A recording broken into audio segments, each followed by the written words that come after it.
The USS Abraham Lincoln Carrier Strike Group is now steaming toward the Persian Gulf. Trump just confirmed it on Air Force One.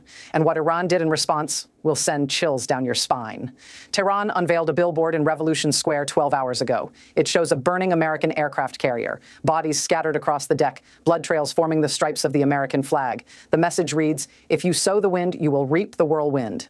This isn't just propaganda. This is Iran preparing for war. And you need to understand what's happening right now because the next 72 hours could change everything. Let me bring you up to speed quickly. On December 28, 2025, protests erupted across all 31 provinces of Iran. The Iranian rial collapsed to 1.2 million against the dollar. People couldn't afford basic food. The bazaar merchants, the regime's strongest supporters for decades, took to the streets. But this wasn't just about economics. Iranians are angry about 40 years of repression, angry about their sons and daughters dying in proxy wars from Syria to Yemen, angry about a government that spent billions on missiles while their children went hungry. The Iranian regime responded exactly as you'd expect. Internet blackout, mass arrests, and according to the US-based human rights activist news agency, over 5,000 protesters are dead. That number could be much higher. We simply don't know because Iran has cut off all communication. And then President Trump did something unprecedented. On January 13th, Trump posted on Truth Social, "Help is on its way." He didn't say what kind of help. He didn't specify when, but the message was clear. America is watching, and America might act. 2 days later, he went further. Trump said the U.S. is preparing some very strong options for Iran. He announced 25% tariffs on any country doing business with Tehran, and he confirmed what intelligence sources had been whispering for days. The USS Abraham Lincoln Carrier Strike Group was being diverted from the South China Sea. Destination, the Persian Gulf.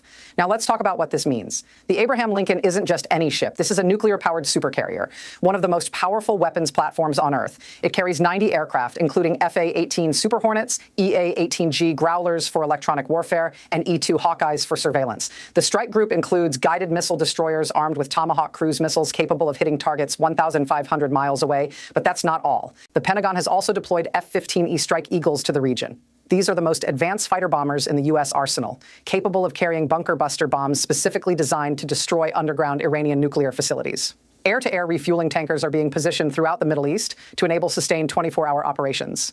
This is the largest U.S. military buildup in the region since June 2025, when America joined Israel in a 12-day war against Iran and struck 3 major nuclear sites. Trump is sending an unmistakable message: stop the killing or we will stop it for you. So how did Iran respond? On Sunday, January 25th, Iranian authorities unveiled that billboard I mentioned in Revolution Square, one of Tehran's most symbolic locations.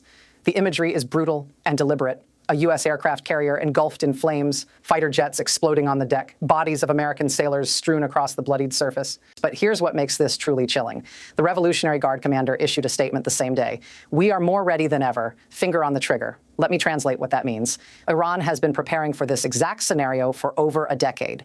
They call it forward defense, the strategy of preventing war from reaching Iranian soil by hitting U.S. bases across the Middle East before America can strike. And they have the weapons to do it. According to defense analysts, Iran now possesses the largest arsenal of ballistic missiles in the Middle East. We're talking about thousands of precision-guided weapons, Shahab-3 missiles with 2,000-kilometer range, Sajil missiles designed to evade interception, and the new K-Bar-Shikhan hypersonic missile that Israel's Iron Dome cannot stop. But Iran's real ace in the hole, the Strait of Hormuz, through which 21% of the world's oil passes every single day, is only 21 miles wide at its narrowest point. Iran controls the northern shore. They have anti-ship cruise missiles positioned in hardened bunkers along the coastline. They have Houthi allies in Yemen who've already proven they can strike oil tankers, and they have underwater drone technology that can target ships without warning. If Iran closes the Strait of Hormuz, global oil prices could double overnight. The world economy would face immediate crisis, and every U.S. naval vessel in the Persian Gulf becomes a sitting target. This is why Trump said on Thursday, we have a massive fleet heading in that direction, and maybe we won't have to use it. Maybe. But Iran isn't backing down. Here's what makes this situation so dangerous. Back in June 2025, the United States and Israel conducted coordinated strikes on 3 Iranian nuclear facilities. The goal was simple: set Iran's nuclear program back by at least 2 years, destroy centrifuges, collapse underground enrichment sites, buy time for diplomacy. It worked. Partially. But in January 2026, Israeli Prime Minister Benjamin Netanyahu made a stark declaration: Israel will not allow Iran to reestablish its nuclear or missile programs. And Trump echoed that position last week in Davos. They can't do nuclear. If they do it, it's going to happen again. But here's the problem. Iran's foreign minister, Abbas Araghchi, claims they've already reconstructed everything that was damaged. Multiple intelligence sources confirm that Iran has resumed low-level enrichment at hidden facilities the June strikes didn't hit. The International Atomic Energy Agency has been denied access to key sites for monitoring. In other words, Iran is racing toward nuclear capability again. And this creates an impossible dilemma for Trump. If he doesn't act now, Iran could achieve a nuclear breakout within 6 to 12 months. But if he does strike, Iran has made it crystal clear what happens next. Total war across the Middle East. Ali Larijani, Secretary of Iran's National Security Council, said it bluntly on Friday. U.S. intervention corresponds to chaos in the entire region and the destruction of U.S. interests. They should take care of their own soldiers. Translation: strike us, and we will strike every American base from Kuwait to Qatar to Bahrain. Now, you might be thinking, why doesn't America just hit Iran's nuclear sites and be done with it? Because the regional powers don't want this war. Saudi Arabia, the UAE, Qatar, and Oman have all privately warned Trump that a strike on Iran would destabilize the entire Gulf. Oil infrastructure would be targeted. Economies would collapse. The Strait of Hormuz would become a war zone. Even Israel is hesitant. Tel Aviv used so many interceptor missiles defending against Iranian strikes in June 2025 that their air defense stocks are critically low. They need time to rebuild before another major conflict. Israeli military planners know that if Iran launches a full retaliatory strike, Israel's Iron Dome could be overwhelmed. But there's a darker calculation happening behind the scenes. Some in Washington and Tel Aviv believe that if Trump strikes Iran now, while the regime is weakened by internal protests, it could trigger a complete collapse of the Islamic Republic. Regime change without a ground invasion. Let the Iranian people finish what the protesters started. But history tells us regime change is never that simple. Look at Iraq in 2003. The U.S. toppled Saddam Hussein in 3 weeks. But the aftermath? 15 years of insurgency, sectarian violence, and the rise of ISIS. Look at Libya in 2011. NATO airstrikes helped rebels overthrow Muammar Gaddafi.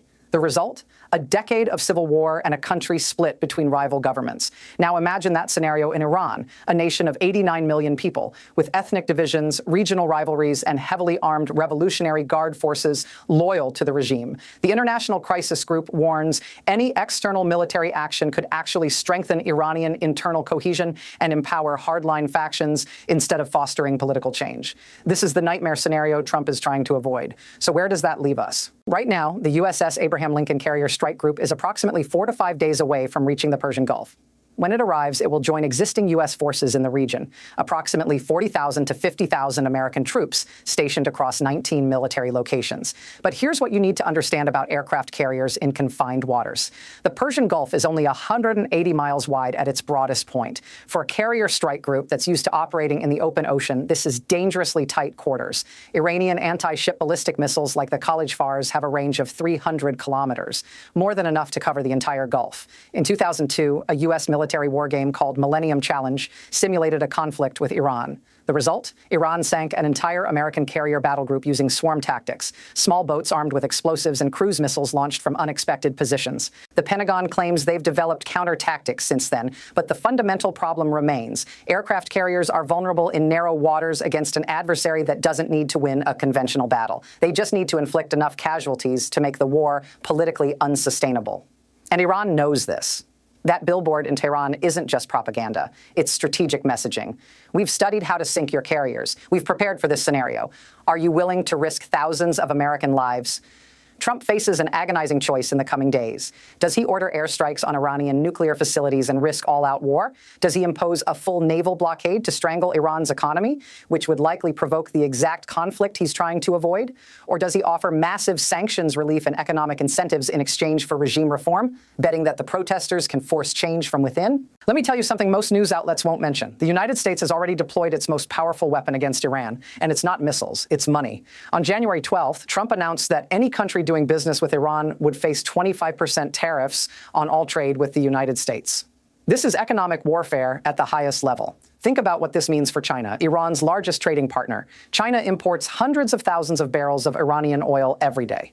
But China also exports over $500 billion worth of goods to the United States annually. Beijing now has to choose: keep buying cheap Iranian oil or maintain access to the American market. The same calculation applies to India, Turkey, Germany, all major economies with significant Iran trade. Trump is essentially forcing the entire world to choose sides. But here's the cruel irony. These sanctions are part of what caused the protests in Iran to begin with. The rial collapsed because Iran is cut off from global banking systems. Ordinary Iranians can't get medicine, can't afford food, can't find jobs, all because their government refuses to abandon its nuclear program and regional ambitions. So when Trump says he's supporting the Iranian people, he's technically correct. He wants regime change. But the economic pressure that might force that change is also the reason those people are suffering. The International Crisis Group argues there's a better approach. Offer Iran a clear path. Immediate sanctions relief in exchange for verifiable political reforms, nuclear transparency, and an end to the violent crackdown.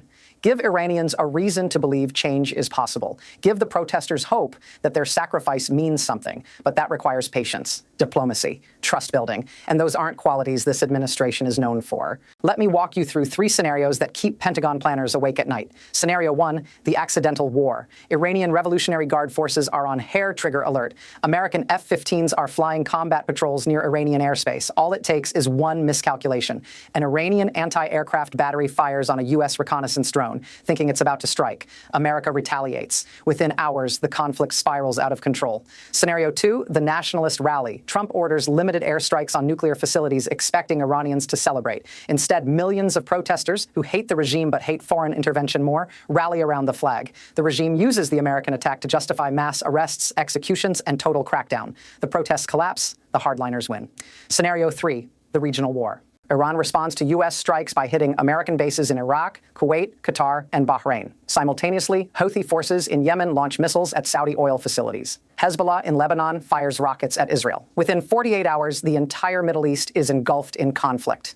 Oil prices hit $200 per barrel. The global economy crashes. Any one of these scenarios is plausible. And that's exactly why this is such a dangerous moment. Let me take you back 47 years. In 1979, Iran was ruled by Shah Mohammad Reza Pahlavi, a brutal dictator, but an American ally.